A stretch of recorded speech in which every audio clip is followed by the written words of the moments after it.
district Paras. Okay, so guys, chalo, welcome to the class. I hope you all know me. Those of you who don't know me, my name is Nirmal Tanwar, and I was teaching earlier on academy. And okay, so आज की class है group planning exercise.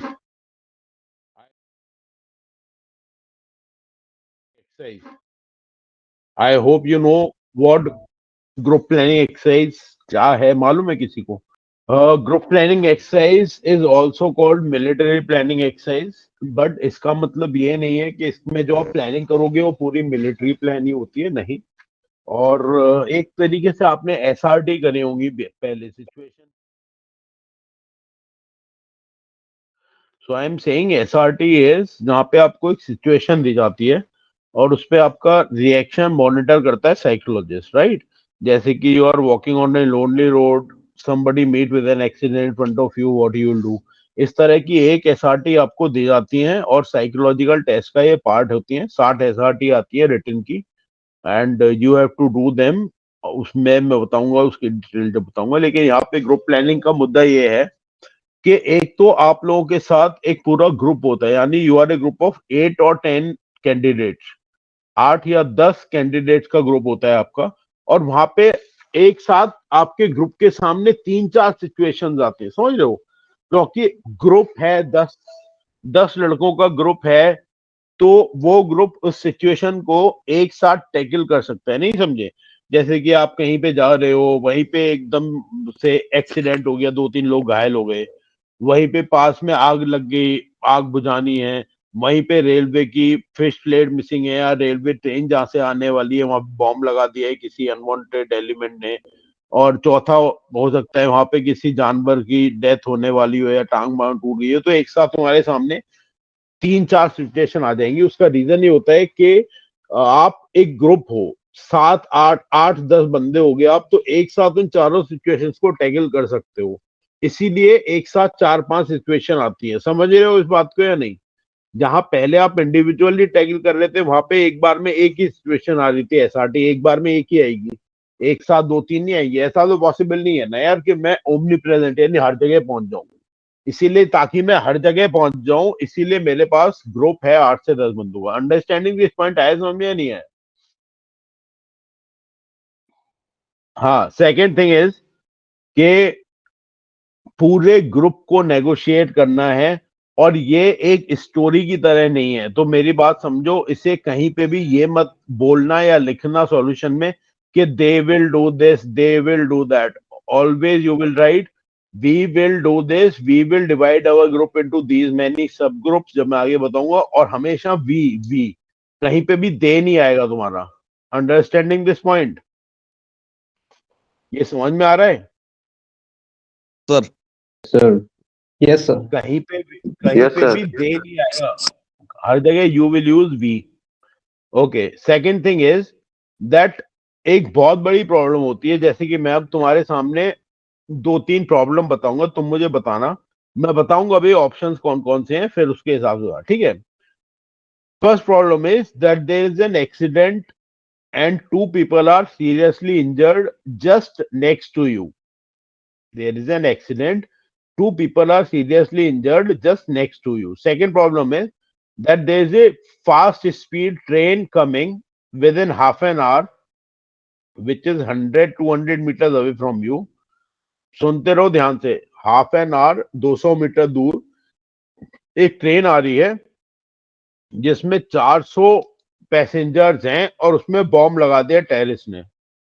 समझ गए? एक train आ रही है तुमसे 100 metre दूर इस पटरियों पे आधे घंटे बाद, जिसमें 400 पैसेंजर्स हैं और उसमें बॉम्ब लगा हुआ है. ओके.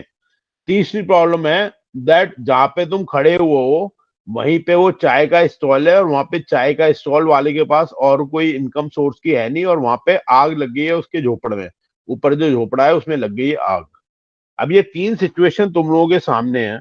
तो मुझे ये बताओ कि इन तीनों में से सबसे पहले आप कौन सी करोगे? पहली सिचुएशन, दूसरी या तीसरी? ऑल ऑफ यू अग्री कि accident is the priority number 1. देखो यार, उसके पीछे एक रीजन है, अब मैं बताता हूँ. उसके पीछे रीजन ये है कि जब हमारे सामने इमीडिएट लॉस ऑफ लाइफ हो रहा है तो हम लोग ये नहीं देखते कि ट्रेन जो आधे घंटे बाद आने वाली है उसको हम लोग बचा ही लेंगे क्योंकि we have half an hour. तो हमेशा ध्यान रखो, priority is loss of human life and time, दोनों चीजें मिला के। समझ में आया नहीं? Loss of human life and time. अब जो बंदा सीरियसली तुम्हारे सामने एक्सीडेंट होके इंजर्ड पड़ा हुआ है उसके पास टाइम कम है as compare to those passenger जो कि ट्रेन में आने वाले हैं। पहला फंडा समझ में आ गया? हमेशा प्रॉब्लम प्रायोरिटी वाइज आप डिसाइड करोगे on human life and time. समझ में आई ये बात? अब देखो, अब बताओ दूसरी प्रायोरिटी क्या होगी तुम्हारी? What will be your second priority? We can divide our group and we can simultaneously can solve both the problems. अरे I am Both are asking, priority क्या होगी सेकंड? Tell me that. पहली priority is human life, और human life दूसरे में भी endanger है, लेकिन तुम्हारे पास आधे घंटे का टाइम है। और मैंने जो आग बुझाना बोला है उसमें कोई मर नहीं रहा है, नोबडी इज डाइंग। मैंने पहले ही बताया उसकी मीन्स ऑफ लाइवलीहुड है और आग लग गई है, तो इसका मतलब ये नहीं है कि उसके अंदर कोई टपरी में है। अगर कोई होता तो मैं बताता कि people are trapped inside that. समझ रहे हो? तो ह्यूमन लाइफ को प्रायोरिटी रखनी है और टाइम के हिसाब से ह्यूमन लाइफ को प्रायोरिटी देनी है। ये बात समझ में आ गई? ऐसी आपके पास 4 या 5 सिचुएशंस एक साथ आएंगी ग्रुप प्लानिंग एक्सरसाइज में, जिनमें आपका सबसे पहला काम होता है कि आपको उन प्रॉब्लम्स को प्रायोरिटी से अपने दिमाग में रखना होता है कि प्रॉब्लम मेरे सामने क्या आई है। उसके बाद सॉल्यूशन शुरू होता है which is second part. But अभी स्टेप वाइज शुरू कर रहे हैं, तो पहले प्रॉब्लम कैसे डिसाइड करनी है, this is important. Okay, and third priority obviously इसके हिसाब से होगी हमारी टपरी, चाय की टपरी को आग बुझाना है। राइट? अब ये तो होगी प्रायोरिटी प्रॉब्लम। ये अब देखो, एक बात को समझो, अगर मैं कोई काम कर रहा हूं, है ना, अगर मैं कोई काम कर रहा हूं तो वो काम करना मेरे एक्शन से दिखेगा। राइट? अब मान लो कि अगर मैं असलियत में इस काम को कर रहा होता तो मेरे पास मान लो 6 लोग हैं, मेरे ग्रुप में 6 बंदे हैं, तो मैं 2 से बोलता चल भाई तू जल्दी से जा, उन लोगों को हॉस्पिटल एडमिट करना है, जल्दी से आसपास के लोगों से हेल्प लेके गाड़ी से लिफ्ट लेके उन्हें हॉस्पिटल पहुंचाओ। फिर 2 को साथ के साथ भेजता कि यार तुम रेलवे ट्रैक पे जाओ और वहां पे कोई भी लाल कपड़ा लेके ट्रैक के आसपास पड़े होते हैं और एक झंडा जैसा टेम्परेरी बना के ट्रैक पे लगा दो और रेलवे स्टेशन पे इनको फोन करके इन्फॉर्म कर दो। फिर बाकी 2 को होता कि यार तुम जल्दी से, पीछे आग लगी हुई है, आसपास के लोग इकट्ठे करो, धूल मिट्टी डाल के, रेत वेत डाल के आग बुझाओ। तो मैं असलियत में ऐसे ही करता ना, हाँ या ना? यस और no? Sir. Yes, sir. Exactly, अगर मैं इस काम को करता तो मैं ऐसे ही करता इस काम को। लेकिन समझो, जब मैं इस काम को बता रहा हूं यानी लिख रहा हूं, अरे यार प्रभु कोई बात नहीं है, हमारी शक्ल में इतने चांद तारे नहीं है। लो देख लो, आवाज कट कट के आ रही थी इसलिए ऑफ किया था। राइट? अभी और वो मैं शेयर करूंगा तुमसे, है ना? ग्रुप प्लानिंग अभी शेयर नहीं करी है। ओके, तो अब मैं उस काम को कर रहा हूं तो मैंने सारे काम एक साथ कर दिए, लेकिन अब समझो कि अब मुझे उस काम को बताना है लिख के। समझ रहे हो नहीं? मुझे उस काम को लिख के बताना है, तो मैं किस हिसाब से बताऊंगा कि प्रायोरिटी क्या रहेगी? वैसे सारे प्रॉब्लम एक ही टाइम पे सॉल्व हो रहे हैं, लेकिन मैं लिख के कैसे बताऊंगी? मैं पहले किसको बचाने भेजूंगा? 2 बंदों को पहले, मतलब विद इन ए सेकेंड। कितनी देर लग रही है? 6 बंदों, भाई 2 उधर जाओ, 2 उधर जाओ, 2 उधर जाओ, कितनी सेकंड? 1 सेकंड में सारे काम हो गए, यानी सारे काम एक ही टाइम पे हो रहे हैं असलियत में। But how would I right it? लिखने के पर्पज से, बताने के पर्पज से आपको प्रायोरिटीज डिसाइड करनी पड़ती हैं। समझो इस बात को। वैसे सारे काम एक ही टाइम पे हो रहे हैं।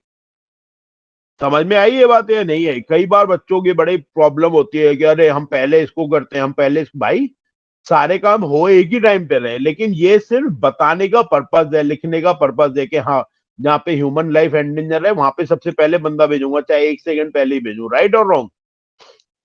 कई बार जब आप ग्रुप प्लानिंग एक्सरसाइज में डिस्कस कर रहे होगे तो डिस्कशन के टाइम पे बहुत सारे लड़के ऐसे होंगे जो बोलेंगे कि नहीं, हमें पहले ट्रेन के लोगों की जान बचानी चाहिए क्योंकि वहां पे 200-400 पैसेंजर हैं।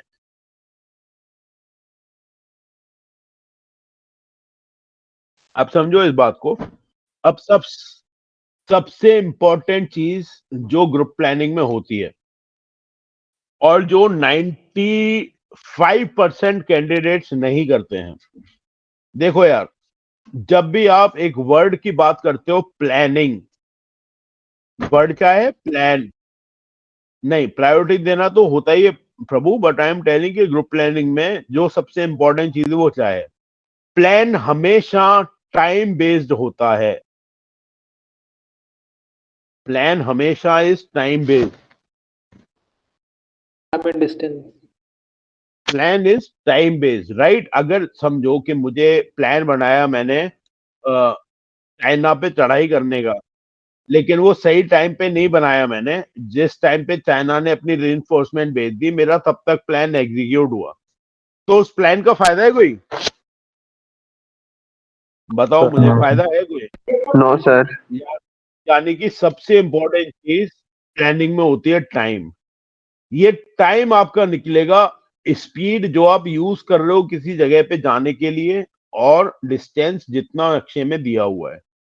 अब मैं ये चाहता हूं कि आप इंडिविजुअल लिखते टाइम भी ये टाइम कैलकुलेट करो अप्रोक्सीमेट, जो मैं आगे बताऊंगा अभी आपको, और बोलते टाइम भी, यानी कि जब आप ग्रुप प्लान बता रहे हो या डिस्कस कर रहे हो, मैंने क्या बताया, सारे स्टूडेंट्स प्रायोरिटी बता देंगे कैंडिडेट वहां पे कि यार प्रायोरिटी एक्सीडेंट है, लेकिन सबसे इंपॉर्टेंट है प्रायोरिटी के हिसाब से टाइम बताना।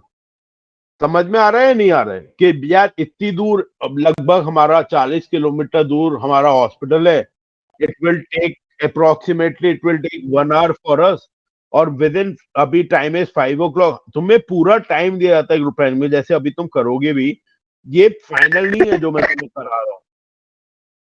दिस ग्रुप प्लान अभी जो होगी 3-4 और में होगी, तो ये जो ग्रुप प्लान है ये सिर्फ इसलिए है ताकि तुम्हें आइडिया लग जाए कि करना क्या क्या है, जस्ट टू नो हाउ।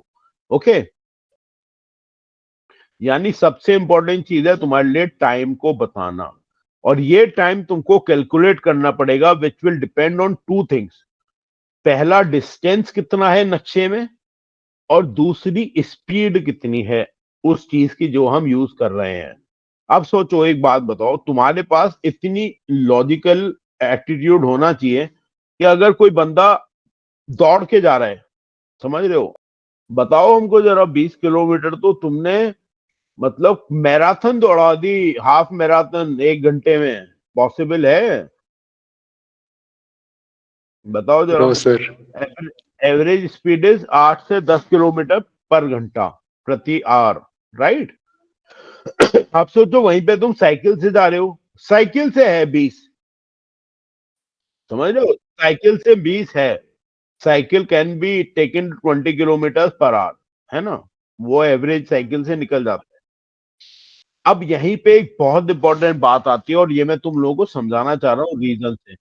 तुम सबने शायद काफियों ने सुना होगा कि 4 व्हीलर की स्पीड 40 किलोमीटर पर आवर रखना। कितनों ने सुना है ग्रुप में एक्सरसाइज, कितनों ने भी ट्राई करी हो पहले, कहीं से आपने सुना होगा कि 4 व्हीलर की स्पीड 40 किलोमीटर पर आवर रखना? मेरे स्टूडेंट्स ने तो सुना ही है मेरे मुंह से, बट और किसी ने सुना है तो लेट मी नो दिस, उसके बाद में तुम्हें रीजन बताऊंगा ये क्यों होता है। जब भी आपने बस या ट्रक या कोई भी फौजी गाड़ी देखी है, जिप्सी, बड़ी गाड़ियां देखी हैं, Yes, बस, sir. ट्रक, फौजी गाड़ियां, उनके ऊपर एक स्पीड लिखी होती है, हाँ हरियाणा रोडवेज में एक स्पीड लिखी होती है, वैसे वो चलती नहीं है उस स्पीड में कभी, बट लिखी होती है 40 किलोमीटर पर आवर। कितनों ने देखा है? ये हैंड रेस करो, 40 किलोमीटर बना देखा है, मतलब ट्रक पे देखा है 40 किलोमीटर लिखा हुआ, भगा रहा है वो 80 पे।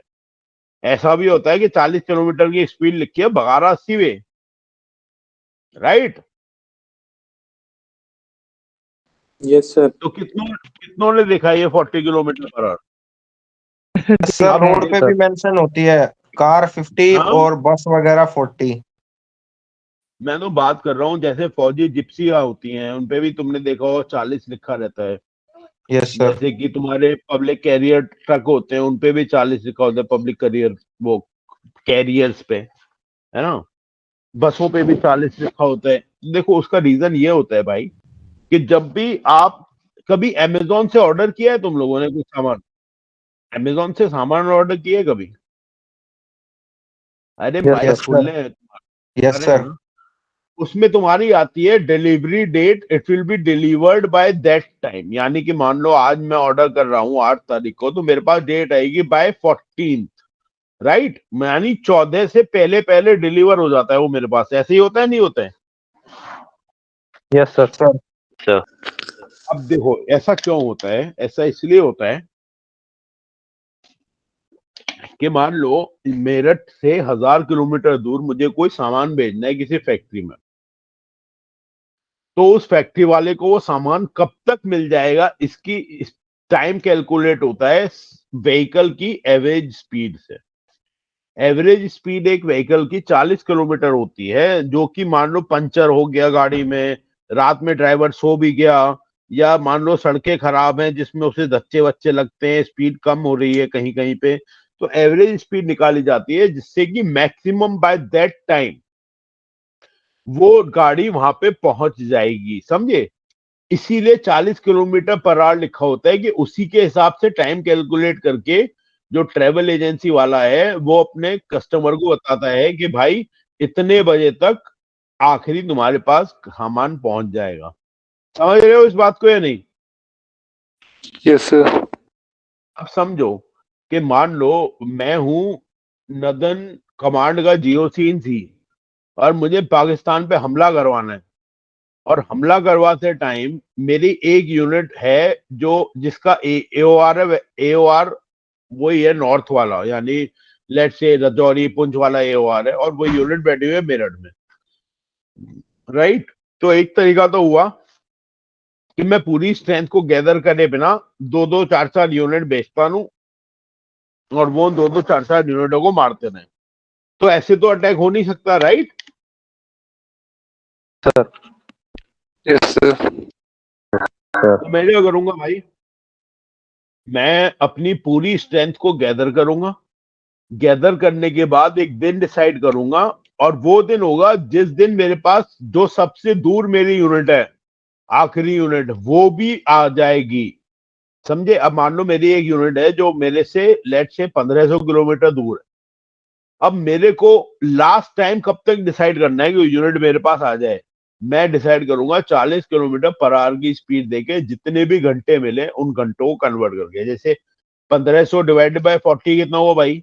चलो 1500 छोड़ो, 1600 कर लो। 1600 divide by 40 hours.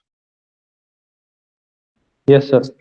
Yes, sir. यानी कि अभी रात के 9 बज रहे हैं, अब से 40 घंटे बाद मेरी लास्ट यूनिट भी मेरे पास आ जाएगी, और फिर मैं अपना अटैक प्लान कर सकता हूं। ये होता है प्लानिंग में टाइमिंग का इंपॉर्टेंस। इसीलिए आपको एक एवरेज स्पीड बताई जाती है 40 किलोमीटर पर आवर। दूसरी बात यह है, अब सोच के देखो, गाड़ियां तो 80 भी चलती हैं, 90 भी चलती हैं, जब कोई इमरजेंसी में तो 80-90 भी चलेगी। लेकिन एक बात सोचो, हम 80-90 एम्बुलेंस तो ले जाते हैं, एम्बुलेंस में तो भाई ऑक्सीजन मास्क भी होता है, गैस सिलेंडर भी होते हैं, है ना? अब तुम सोच के देखोगे, एक गाड़ी को तुम 80 की स्पीड पे आदमी को लिटा के ले जा रहे हो उस पे, तो वो तो झटके खा के मर जाएगा? नहीं, धच्चियों पे गड्ढों में दौड़ाए जा रहे हो 80 बार। मालूम पड़ा जब तक हॉस्पिटल लेके गए उसको, तो उसका तो सारा 2-3 लीटर खून वहीं पे बह गया गाड़ी में। इसीलिए बोला जाता है कि एवरेज स्पीड 40 या मैक्सिमम 50। ऐसा भी नहीं है 40 ही लेके, तो मैंने तुम्हें रीजन बताया है कि 40 किलोमीटर क्यों लिखा रहता है। लेकिन अगर आप किसी को शिफ्ट कर रहे हो हॉस्पिटल में, तो आई सजेस्ट कि स्पीड रखो 50 तक, ताकि गाड़ी आपके कंट्रोल में रहे। वरना मालूम पड़ा कि तुम्हारा भी एक्सीडेंट हो गया, और अगली ग्रुप प्लानिंग एक्सरसाइज बन गई कि जो बंदे लेके जा रहे थे, अब उनपे ग्रुप प्लानिंग एक्सरसाइज बन रही है किसी और बंदों को देखिए, भाई साहब ये लेके जा रहे थे, इनका भी एक्सीडेंट हो गया। समझ रहे हो इस बात को या नहीं? Yes, sir. अब Yes, sir. Yes, sir. ऐसा भी Yes, होता है sir. कि वहां पे जब आप लोग ग्रुप प्लानिंग कर रहे होगे, तो बोलोगे कि यार स्पीड 40 रखते हैं या 50 रखते हैं, तो एक लौंडा बोलेगा तुर्रम खा दिल्ली वाला, अरे तेरा भाई तो 80 पे गाड़ी यूं उड़ावे है, और हाथ न पड़े इंगे से उंगे कैसे भी, है ना, मस्त वाली गाड़ी चलावे तेरा भाई यूं यूज अटैक करके यूं घुमा देगा, यूं पचा देगा लौट चुटकी में। उससे बोलना भाई साहब ऐसा ना हो कि कहीं उसे पहुंचाने के चक्कर में हमको पहुंचना पड़े चुटकियों में, तो स्पीड कंट्रोल करके चलते हैं ताकि वो एडमिट भी हो जाए और हम एडमिट भी ना हो, है ना। हाँ वो होता है ना, रात को 5-6 पैग में आज गाड़ी तेरा बाइक चलाएगा, मोहल्ला चला लेके रहा, स्टीयरिंग किधर है, मेरा बस हो गया, है ना। तो ऐसे भाइयों से बच के रहना जो बोलेंगे 80-90, उन्हें बड़े प्यार से मुंह पे स्माइल रखते हुए, भाई ठीक है, you can drive, no doubt, I know you can drive, but यहाँ पे बंदा इंजर्ड है यार, वो धच्ची वच्ची लगेगी तो मर नहीं जाएगा। उसे जितने प्यार से कन्विंस कर सकते हो इतना करना, गुस्सा लड़ाई ग्रुप प्लानिंग के डिस्कशन के टाइम पे नहीं होगी। समझ में आई ये बात? तीसरी बहुत बड़ी चीज आती है ग्रुप प्लानिंग में, Yes, sir. और उस चीज को हम कहते हैं अज्यूमिंग ऑफ द रिसोर्सेज। अब समझना है इस बात को।